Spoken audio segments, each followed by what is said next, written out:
We all have a concept that heart failure is not very prevalent.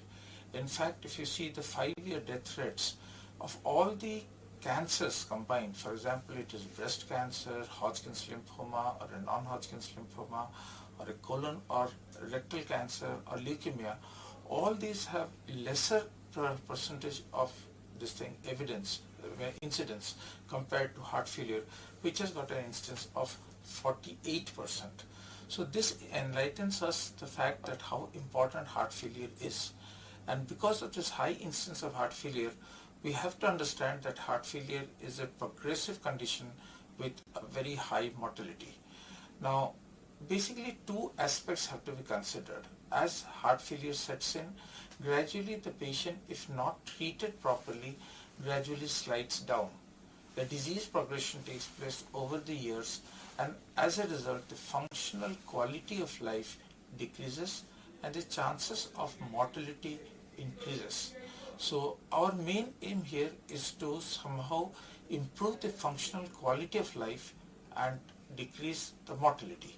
Now these two aspects can be decreased or can be improved only if we give them optimal medical therapy, what we call as the guideline directed mediated therapy. Now heart failure patients, as I had previously highlighted, that they are at high risk of death as they progress and also high risk of hospitalization. Now surprisingly, 9 out of 10 patients are symptomatic even in spite of the standard of care being given to these patients. So this is very important, and mostly 1/3 of the patient with heart failure with a reduced ejection fraction, which we tell that the reduced ejection fraction is less than 40%, are at high risk of hospitalization or having cardiovascular death, including those who appear stable. Now each heart failure hospitalization only escalates the fact that the chances of mortality, the HFrEF study in 2005, the CARE heart failure study, the MADIT CRTD in 2009, and the RAFT in 2010. But gradually people also started realizing the fact that drugs could be compared with each other, and there were further studies, and then it was in 2014 where we started realizing the two important drugs in our basket were the ARNI and that is the SGLT2 inhibitors. The Paradigm heart failure study and the DAPA heart failure study came in 2014, giving us newer insight that besides the standard treatment of beta blockers, ACE inhibitors, diuretics, ARBs, ACE inhibitors and devices, we now have newer drugs like the SAC-valve combination and the SGLT2 inhibitors. The major step or a big step forward came when people started realizing the role of ARNI in heart failure. The Paradigm heart failure was the study which was first showing that ARNI in patients with heart failure with reduced ejection fraction less than 40%. The Paradigm heart failure tried to evaluate the cardiovascular mortality or the first hospitalization for heart failure, and clearly the study showed that on top of standard heart failure reduced ejection fraction, which excludes AC and RBs, if these patients were put on ARNI, the patient did well. They were randomized into two arms, the SAC-valve combination 200 mg twice daily versus enalapril. But in this study there was inclusion of all the patients were taken who had an ejection fraction less than 35%, and at least they were having a stable on treatment with a beta blocker for more than 4 weeks, and of course the BNP or the NT-proBNP were high, for example more than 500 or more than 100, and a hospitalization heart failure for reduced ejection fraction was present within the last 12 months. Aldosterone antagonists should be considered for all patients with treatment with stable doses for more than 4 weeks if given. Now patients, those who had angioedema, where the eGFR was less than 30, where their symptomatic hypotension and or the systolic blood pressure was less than 100, there was requirement of both AC and ARBs where the population was very few, serum potassium was high, more than 5.2, and current acute decompensation heart failure was there, and history of severe pulmonary disease were there. These patients were excluded from the study. Now this was the Paradigm heart failure study was the largest mortality morbid trial in patients with heart failure reduced ejection fraction. most geographically diverse trial in patients with heart failure reduced ejection fraction, and most racially diverse heart failure trials. Now, what did this paradigm study show us? It showed us major three important aspects. One, the cardiovascular mortal death was reduced by 20%, the heart failure hospitals reduced by 20%, and the overall mortality was reduced by 16% when ARNI was compared with AC inhibitors and enalapril. Now, the magnitude of treatment benefit consisted in patients with or without IC. So these are certain questions which will be confusing for the clinician, that whether, supposing my patient is doing well on AC inhibitor, should I switch to ARNI or should I wait till the patient becomes unstable? There is basically an illusion about stability of heart failure. The illusion is that 20% of the stable patients, no prior heart failure hospitalization, the paradigm heart failure had a primary event. Secondly, in spite of treatment, 17% of the patients died during the course of trial. Of stable patients who experienced a primary event, death preceded heart failure hospitalization 51%, and 60% of the deaths were sudden. So this enlightens us with the facts that the illusion that our patients are stable with heart failure is not so. These patients are not stable because today this patient which is stable can go into an unstable phase and complications can arise. We know ARNI is a drug which has got a lot of benefit, so the take-home message should be ARNI should be started as early as possible and do not wait till the patient starts deteriorating. Now let us see what is the current 2022 guidelines of AHA, ACC, or the Heart Failure Society of America tries to suggest. It has clearly suggested that in patients with heart failure with reduced ejection fraction, those who are in class 2 to 3 symptoms, use of ARNI is recommended as a class 1A indication to prevent or reduce mortality and morbidity. Now the question comes, how do we differentiate between acute decompensated heart failure from de novo heart failure? How do these two subsets differ? It is very important as you see this comparative chart. Acute decompensated heart failure versus de novo heart failure, there are 5 points on which we can differentiate it. First are the patient characteristics. If you see the ADHF patients or the acute decompensated heart failure patients, they are usually older patients, the worse baseline status and laboratory findings, and they usually have a known history of underlying heart disease. But de novo heart failure patients do not have any history of heart failure and they suddenly come in. Now if you see the comorbidities, the second aspect is that these patients of ADHF have IHD, COPD, atrial fibrillation, diabetes, stroke or TIA, history of CABG and PCI. These are more frequent, but these are less frequent in de novo heart failure. Now there are certain triggering events in acute decompensated heart failure, and these are mostly the poor compliance or the resistance to take medications. Infections do, especially viral infection, do precipitate heart failure.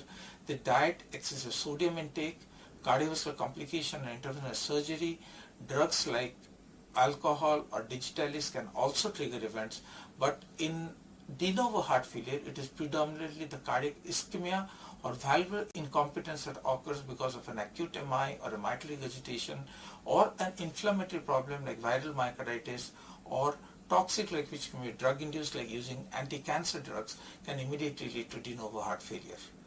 Now clinical presentation of ADHF is they have dyspnea, orthopnea, edema, ascites and weight gain. This is the standard type of patients that we see in our day-to-day practice. But what happens in a de novo heart failure patient is that they present with cardiogenic shock or acute pulmonary edema as a first presentation. Lastly, the pathophysiology involved in ADHF is that there is a pulmonary and systemic vascular congestion caused by LV dysfunction, maladaptive neurohumoral activation, fluid overload and redistribution. So this is a very chronic process in the ADHF group. But in de novo, these events are acute, but there is a hemodynamic derangement and also there is gradually increasing LV systolic dysfunction.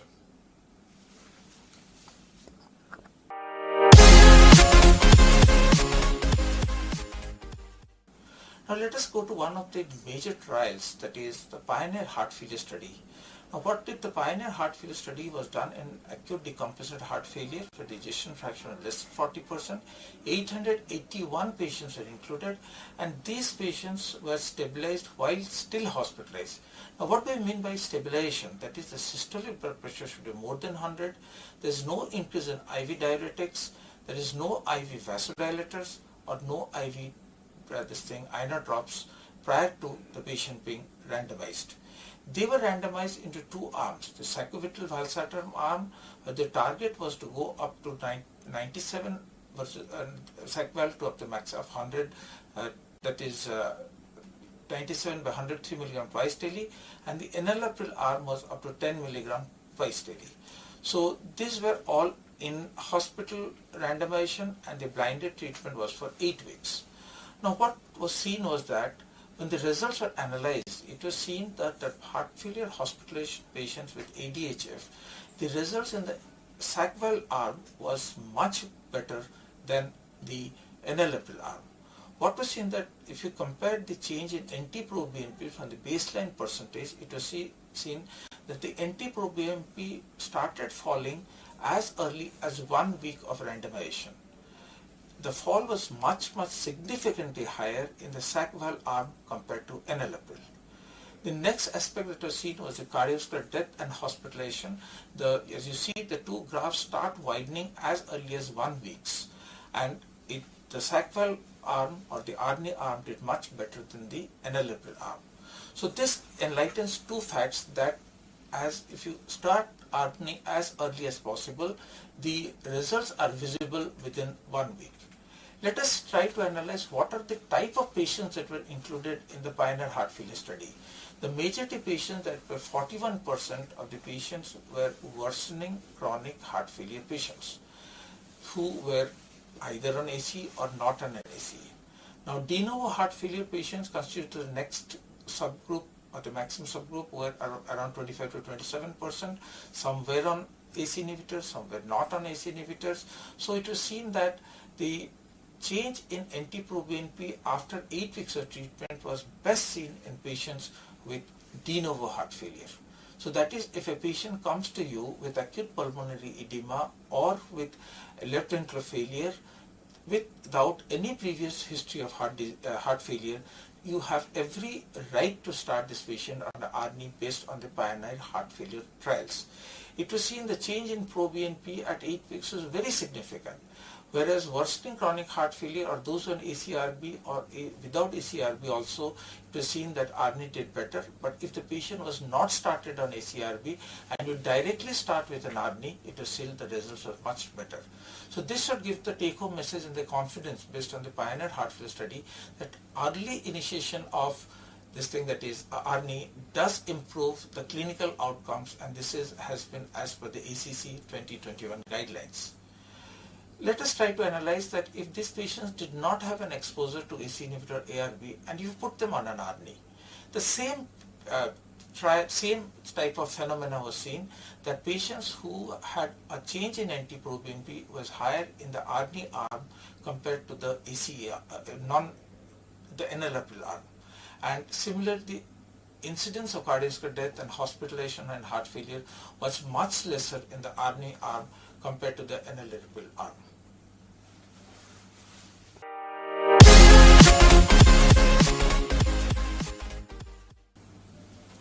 Now let us find out what is the consensus point 3 that we would like to discuss.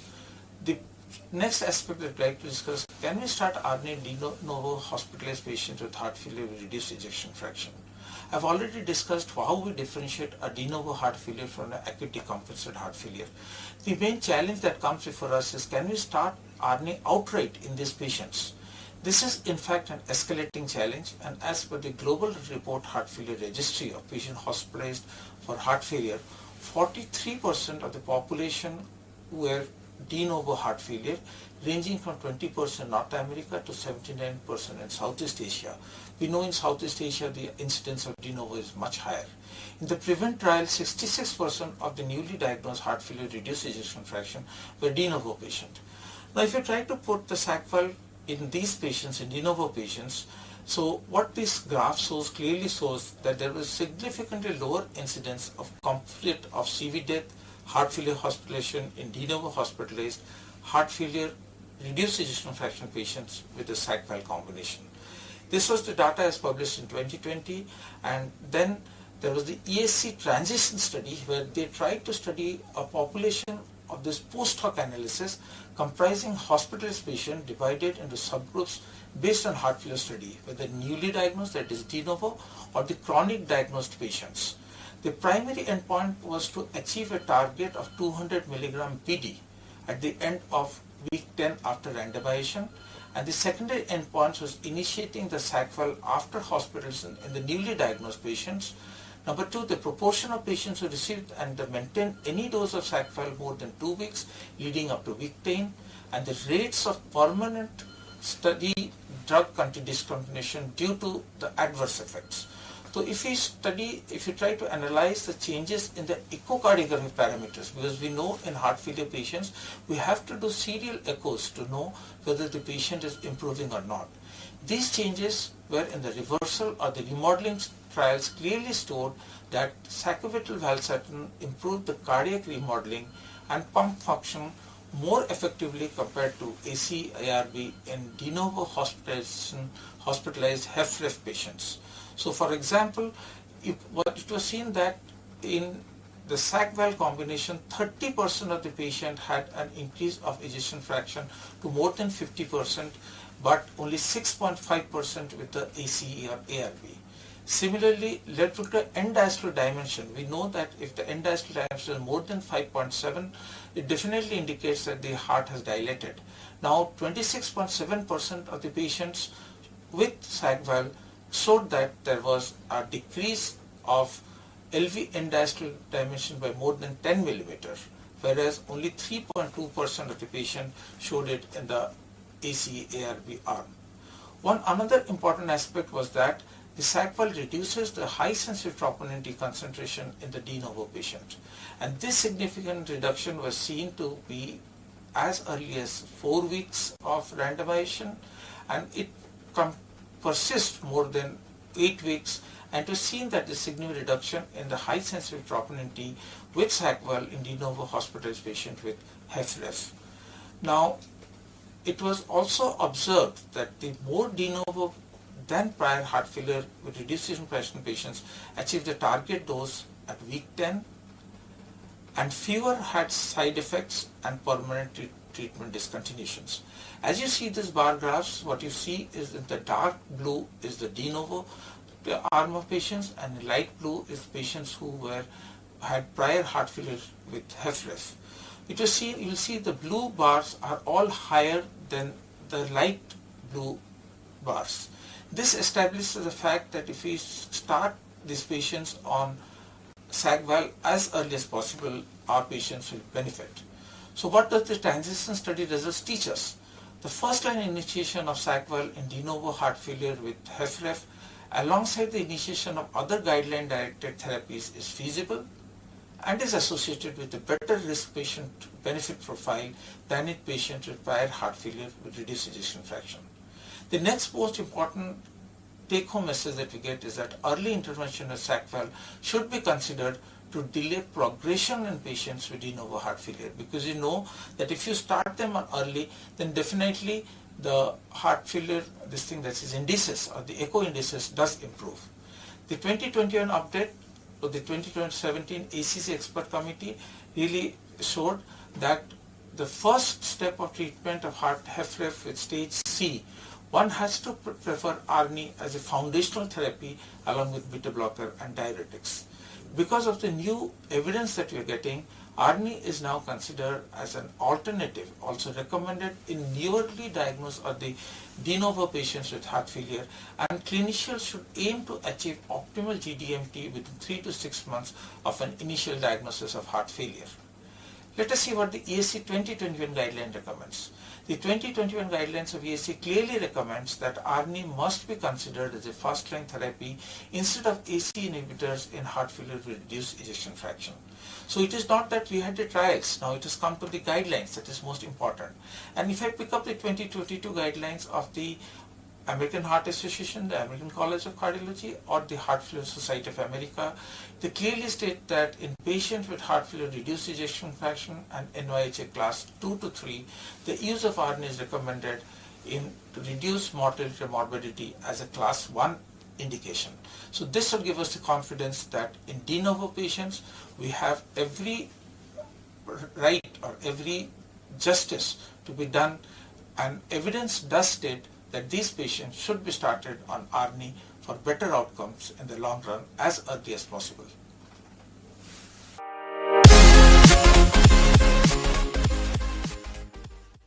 Because now we have to shift, supposing my patient is on a ACE or a ARB, and I would like to shift this patient to an ARNI, what should be done? If a patient is on an ARB, you can outright shift it.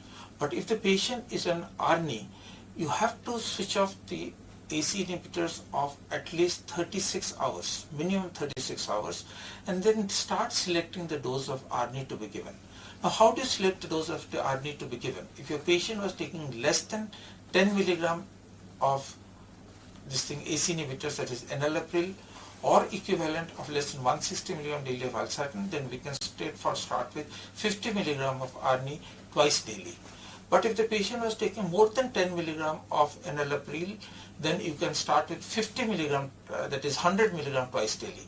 So here the fact is that if you just try to see how much of enalapril your patient was getting. If he was getting less than 10, to 50 milligram twice daily. But if it is more than 10, you can start with 100 milligram, and in 2 weeks try to reassess whether your patient is tolerating it better or not. If your patient is tolerating it well, then you can go to 200 milligram twice daily, but in the meantime you have to see the blood pressures, the renal function test, the electrolytes while titrating it. One thing that I would like to add from my personal experience is that possibly our patients do not tolerate, the Indian patients do not tolerate so high doses of ARNI. So it would be sometimes I start my patients with around half tablet of 50 milligram twice daily and gradually up titrate, seeing the blood pressure levels and of course monitoring the renal function parameters. So this is the take home message that should be going, that once we switch from AC into ARNI, two things you have to remember. Try to stop the AC inhibitors for more than 36 hours. Next, restart depending on what dose of enalapril the patient was getting. Now, if your patient was on beta blockers and is stable, you can consider increasing the dose of beta blocker every 2 weeks until maximum targeted heart rate and blood pressure is achieved. So, this should give a clear confidence about how ARNI is to be started in patients those who were on ACE inhibitors, but those patients who were not on ARNI and were on ARB, you can upright start them on an ARNI.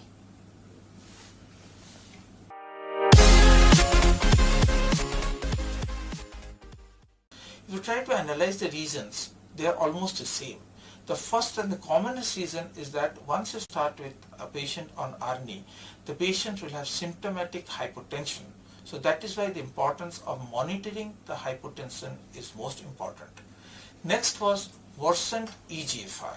So it would be very ideal to calculate the EGFR or to analyze what is the EGFR at the time of starting an ARNI and try to assess the EGFR every 2 weeks while you increase the dose. Now this was the second important reason why a patient could not tolerate, or we could not reach the achieved or the maximum dose. The other were hyperkalemia, GI symptoms. They were in a minor incident population, but most importantly it was symptomatic hypotension and this thing that is reduction in EGFR. Now the other aspect that I wanted to discuss was that even if my patient does not tolerate the targeted ARNI levels, does my patient get benefit? It is very interesting to learn that the primary outcome measure by mean dose post-randomization was seen that even whatever little bit of ARNI your patient can tolerate, the patient does benefit. Participants who were taking a lower dose than the targeted doses had a lower risk of primary event compared to those taking lower doses of enalapril. So even if your patient was on enalapril and you have switched over to ARNI, and this patient is on a very low dose of ARNI, that is the patient is not tolerating the ARNI due to hypotension or the reduction in the EGFR, still then your patient will have benefits so far as symptoms, quality of life, hospitalization, and of course death is considered. So whatever dose of ARNI the patient tolerates, the studies have clearly shown that they benefit compared to starting an ACE inhibitor.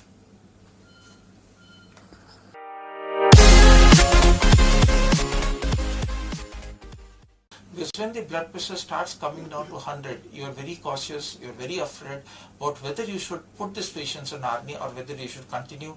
And there is always a tendency that we try to switch off the drug and try to switch on again back to an ACE inhibitor.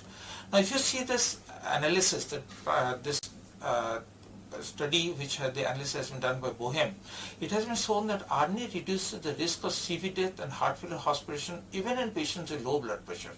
This is something very surprising and very interesting, that 12% reduction in risk of cardiovascular death or heart failure hospitalization, heart failure with reduced risk in patients with even low BP.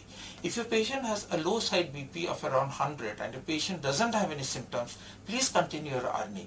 Do not switch off the ARNI, because it has been shown that even with a low BP or even with this borderline BP, if your patient continues your sag valve, they do well. Now if you try to analyze whatever is given in the hypotensive episode outcomes in this slide, what you see in the red are the patients with sag valve and what you see in the blue are the patients with NLable. It was seen that even when the patients had a blood pressure which is borderline and were continued on sag valve, the death and adverse events were also less in this arm. So this indicates that hypotension does not lessen the treatment advantage of sag valve over enalapril.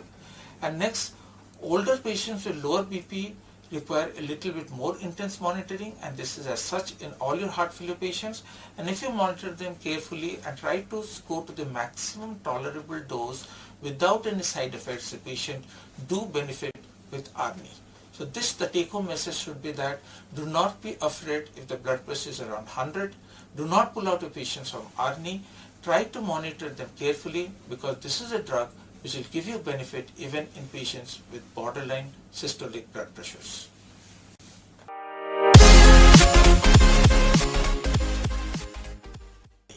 Now there are certain tips and tricks to do this.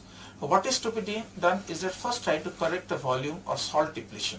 Sometimes these patients do not take even any salt.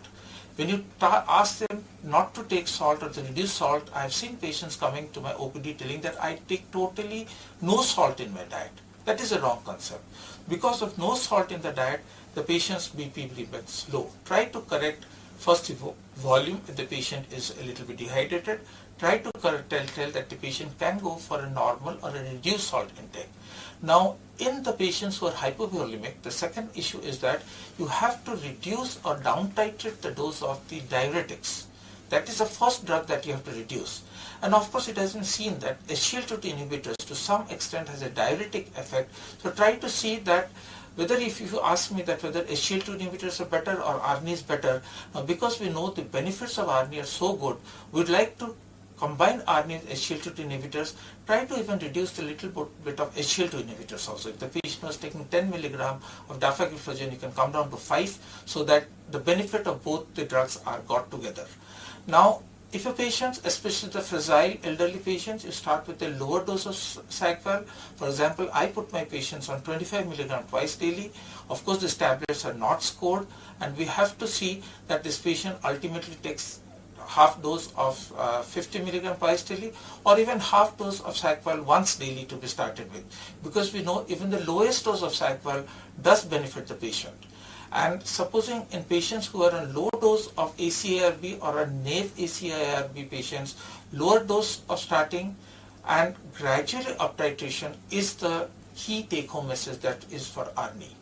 As with other drugs, let it be ACE2R, ARB, beta blockers and MRA, the dictum is always start low, go slow. So similarly the ARNI also, especially your patients who are fragile and who have borderline BP, try to start low and go slow. And the maximum dose may not always be tolerated in every patient, so be careful. It is important that you should know what is the maximum dose tolerable and stick to that dose. Because many a times the patients will come to you and tell that my BP is falling down, I'm now not able to tolerate, but see whether the patient tolerating it or not. If the patient doesn't have any symptoms, if the patient is having symptomatic improvement so far as heart failure is considered, please continue with the lowest dose. So the take-home message is start low and go slow on this drug and try to see what all you can down titrate so that your BP remains almost tolerable for the patient.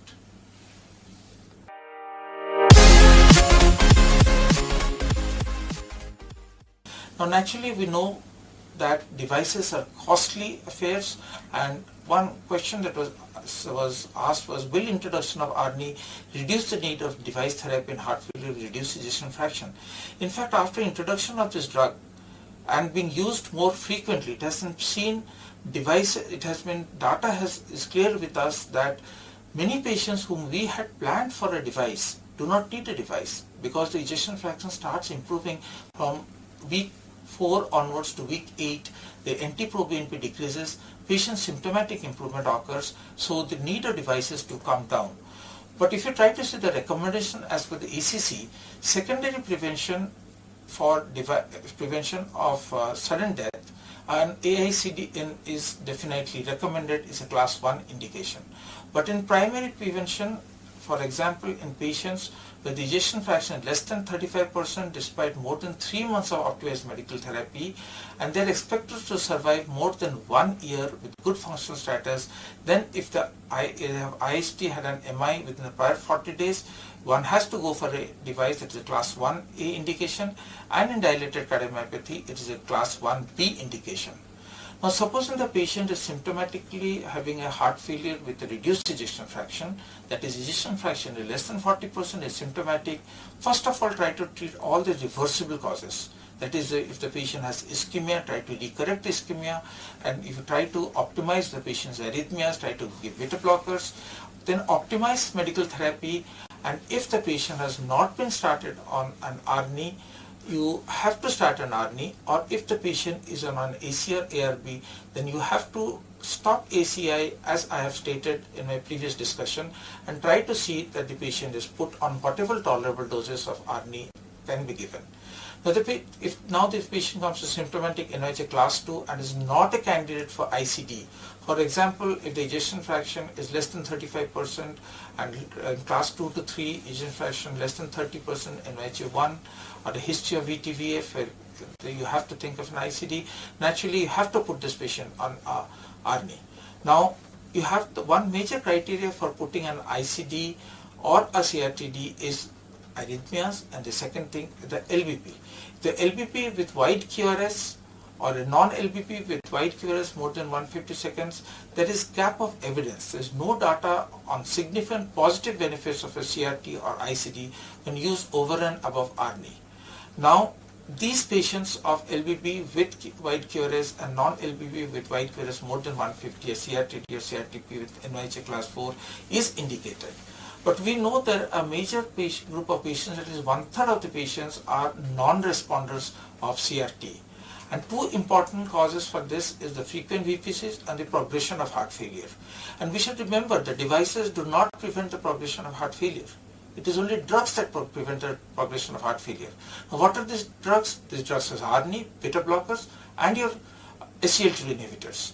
And these, once the patient decongested, you have to take the course of ARNI to be given. So replace the AC inhibitors or the ARBs with an ARNI, because we know this will decrease the progression, will improve the LVF, will reverse the cardiac remodeling. As I told you, the echo studies have clearly shown that cardiac remodeling or the dilatation of the heart can be reduced, and not only that, it can be decreased in VPCs and improved in the biventricular pacing functions can be acquired even on top of an ICD or a CRTD if you put this patient on ARNI. So the take-home message should be that even if a patient is going for an ICD or a CRTD or a CRTP, that is a device therapy, ARNI should be put in all these patients, because progression of heart disease, symptomatic benefit, and of course quality of life and heart failure hospitalization will be decreased, as the data says.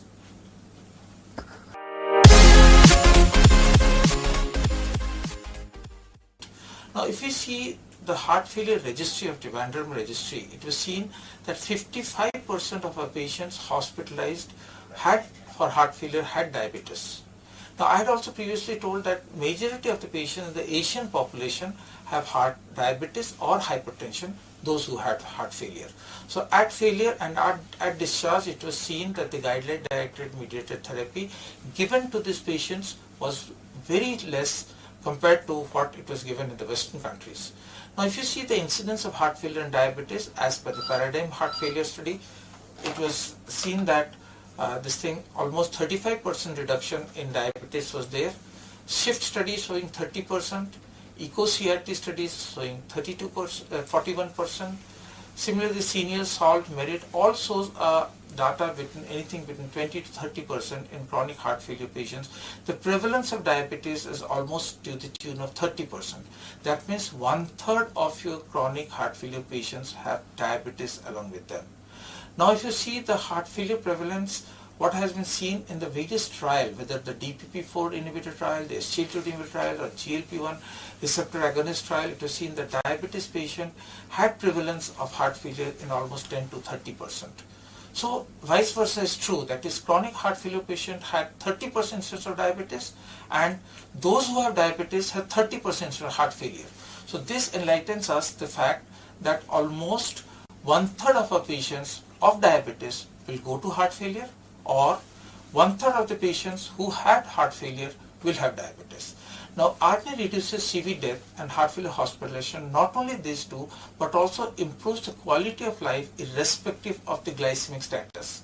I don't want to go into this busy slide of paradigm heart failure, but the take home message is that if once you start these patients of diabetes or irrespective of the glycemic status with an ARNI, there was a 20% reduction in cardiovascular death and there was a 20% reduction in heart failure hospitalization. So these figures ultimately add to very huge so far as the economics is concerned, the duration of the stress the patient has to take place, and the family has to go through. Now if you try to see ARNI on glycemic control, this study from Lancet Diabetes published in 2017 clearly established the fact that changes in mean HbA1c and the confidence interval at the screening, randomization, 1 year, 2 year and 3 year visits was seen that those who were in the SAG-FAL combination had a lower HbA1c levels compared to those who were with enalapril. Next, what was the dose of insulin initiation? New use of insulin was only 29% lower in the ARNI arm than the enalapril arm, as you see in this Kaplan-Meier curve. Next, fewer patients were started on OHA started with ARNI. The red shows that what enalapril does and the blue shows what the SAG-FAL does. So it shows that using SAG-FAL definitely has lesser initiation of insulin and lower instance of using oral hypoglycemic agents. So the take-home message should be that diabetes is commonly prevalent in heart failure patients. Secondly, heart failure patients have incidence of diabetes which is high, and diabetics will definitely go, almost 1/3 patients will go into heart failure. If you use ARNI, the incidence of use of insulin and OHA is lessened, and of course the HbA1c over the years they gradually improve if ARNI is used compared to any AC inhibitor.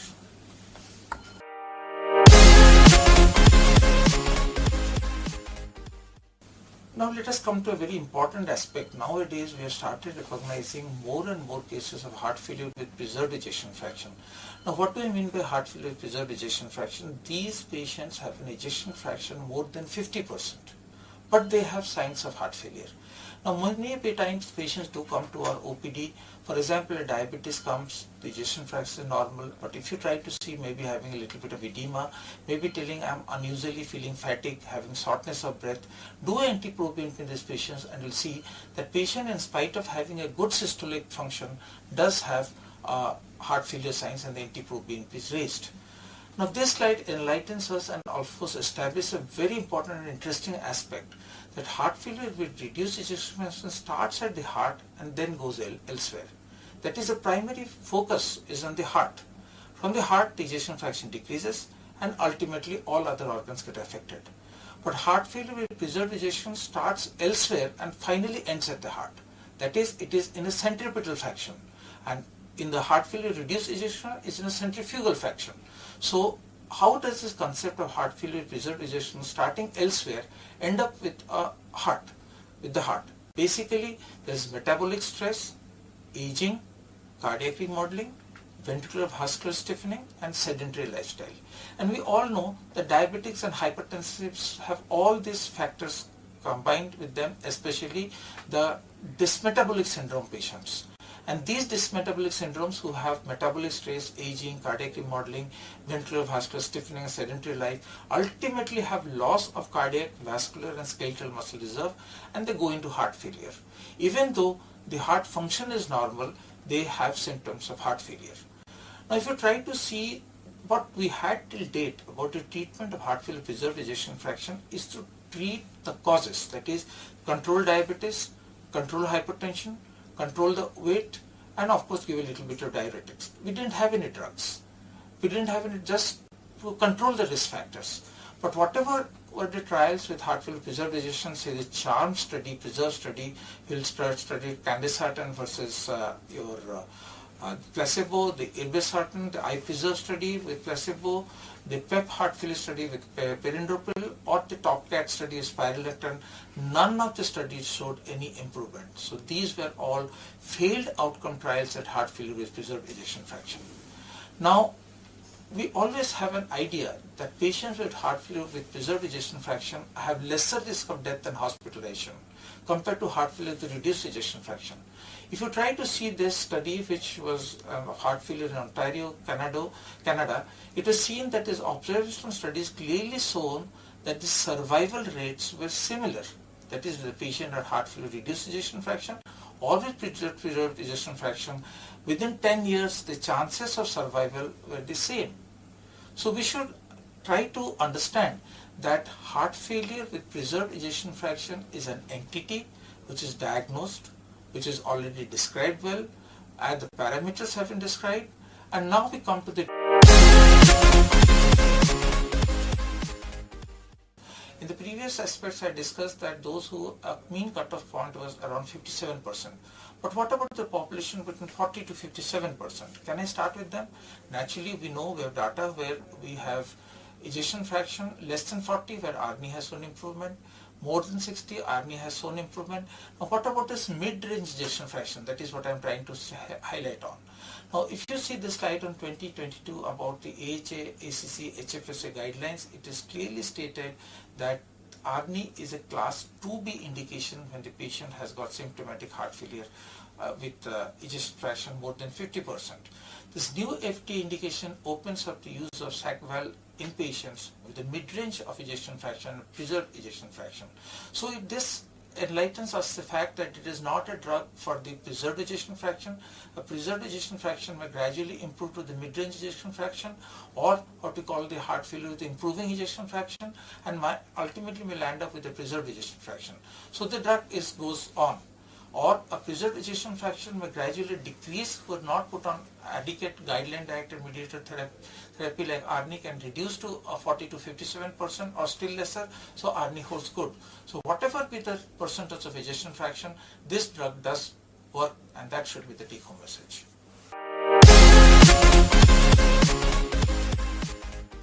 One caution I have already discussed is about hypotension that I have discussed and how to manage your patients who develop hypotension. Now if you compare enalapril with sac valve, you see the adverse effects are comparable. You see angioedema, comparable, hypotension, a little bit higher with the sac valve. Impaired renal function was rather in fact higher with enalapril than with the sac valve. Hyperkalemia was higher with enalapril than sac valve, and cough incidence were higher with enalapril than with sac valve. So the adverse effect predominantly were lesser with sac valve. Now one safety is hyperkalemia, because we know using this drug you have to monitor the potassium levels every 2 weeks. The risk of hyperkalemia associated with the use of MRS, where it has been shown was very high, was lower among those treated with ARNI than those treated with enalapril. So these two graphs clearly show that there is a less incidence of serum potassium level increase and less incidence of severe hyperkalemia. So the use of ARNI in preference to ACI may enhance the ability to use MRA safely, allowing patients to reap the incremental benefit of both the drugs. It is better to compare a SAC valve with the MRA rather than to combine a SAC valve, AC inhibitor with the MRA. So now we know that MRA is also beneficial for the heart failure patients. Now, if we combine SAC valve with MRAs, the incidence of hyperkalemia is less. Now let us go to the contraindications and cautions. Now contraindications are, as I previously said, if your patient is on ACE inhibitors, you have to stop the ACE inhibitors for more than 36 hours, history of angioedema, pregnancy, lactation, we don't have data, severe hepatic impairment, child per class C, concomitant alcyclidine use in patients with diabetes, or any known hypertensive sensitivity to ARBs or ARNIs. The cautions are, if there is renal impairment in mild to moderate, that is EGFR 30 to 59, or severe EGFR less than 30, hepatic impairment, whether with a child of class A or B, we have to be careful. Renal artery stenosis, there is a word of caution. Blood pressure less than 100, be cautious, and of course if the patient is volume depleted. Now let us see what are the drug-drug interaction. ACE inhibitors are contraindicated along with ARNI because of the risk of serious angioedema, and especially this has been seen more with blacks. So please do not combine ACE inhibitors with ARNI. Do not combine ACE inhibitors with aliskiren. Do not combine with potassium sparing drugs because they may lead to hyperkalemia, especially with patients with renal impairment, diabetes, and hypoaldosteronism. NSAIDs use should be stopped or not given because they may lead to risk of renal impairment. Lithium increases because ARNI increases the lithium toxicity. So if any of your psychiatric patients are on lithium, try not to start them because lithium toxicity may be increasing. Birth controlling pills, usually those which contain drospirenone, has not to be combined with ARNI. So these are the basic cautions and contraindications that one should remember while using this drug.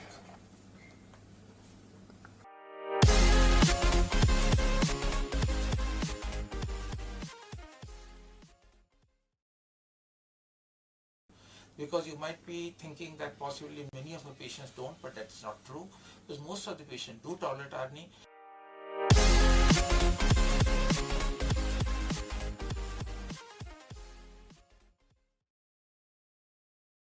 So to manage hyperkalemia, you try to put them on a strict low potassium diet, start with small doses of loop diuretics, potassium binding in agents in emergency conditions combined with acetylene nebulization. The old is gold, that is glucose insulin infusion in stubborn cases has to be given as an emergency who have hyperkalemia or ECG changes of hyperkalemia, because patients may land up with various arrhythmias like bradyarrhythmias, tall T's, all these things has to be considered. And patiromer, which is now going to hit the market, will be a boon because it can be given for patients who develop hyperkalemia. So you have to monitor your patients on ARNI for hyperkalemia, and if it is detected, then you have to treat it immediately, and the standard treatment remains the same of any hyperkalemia, which has to be given in a patient when he presents with hyperkalemia to the emergency or to your OPD.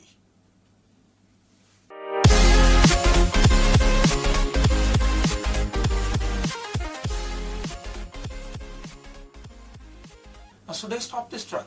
So should ARNI be discontinued once the LVF improves? The so-called heart failure is the recovering ejection fraction or the improving ejection fraction. Because the patient might tell you that this drug is a little bit costly and is difficult for him to take. So definitely you'll have a tendency to discontinue this drug. Let us see this diagram, which clearly establishes that how a patient of heart failure reduced ejection fraction, mid-range, or a preserved ejection fraction shows. Now, if you see the heart failure preserved ejection fraction, 60 to 90% of the patient will remain in preserved ejection fraction. 10 to 20% of the patient will go to this thing that is mid-range ejection fraction, and there will be some very few population of patients, say around 2 to 20%, which may go to reduced ejection fraction. So that means we have a 40% population of preserved ejection fraction which may go to a mid-range or a reduced ejection fraction, and you have started these patients on ARNI, and they start benefiting from this drug. What do we do? Now let us take the mid-range ejection fraction between 40 to 50%. So 30 to 40% of the patient will remain in mid-range ejection fraction. 20 to 30% of this patient will start going to reduced ejection fraction. Similarly, in reduced ejection fraction, at least only 10 to 20% will go to preserved, and around 10 to 20% will go to your mid-range, and 60 to 80% remain in heart failure reduced ejection fraction. So this is the natural history of the patients, those who are in heart failure onset and follow-up so far as HFpEF, HF with mid-range ejection fraction or with HFrEF are considered. Now, if we try to see what does the 2022 AHA-ACC Heart Failure Society of Association guidelines say, the recommendation is that there is a class 1 indication in patient with heart failure with improving ejection fraction. After treatment, guideline directed mediated therapy should be continued to prevent relapse of heart failure and LV dysfunction even if patient becomes asymptomatic. So please do not go with the idea that my patient has started improving, I'll take off the ARNI. Till we do not have any data that how much is the duration for which ARNI has to be continued, possibly ARNI has to be continued lifelong. Because we know two important things, 50% of our patients have diabetes, 50% of our patients are 55% of patients have hypertension associated. Now data is coming up, guidelines are coming up that ARNI can be used as an antihypertensive drug. Now, because if your patient is a hypertensive, so continue ARNI as an antihypertensive drug, and this will help in improving the ejection fraction and in preventing heart failure. The next aspect is that we know ARNI improves diabetes, improves the HbA1c, decreases the use of insulin, and decreases use of OHA. So why should I pull out my patient of diabetes and hypertension having heart failure from an ARNI? I should give the benefit. So continue this drug lifelong, even in case your patient does so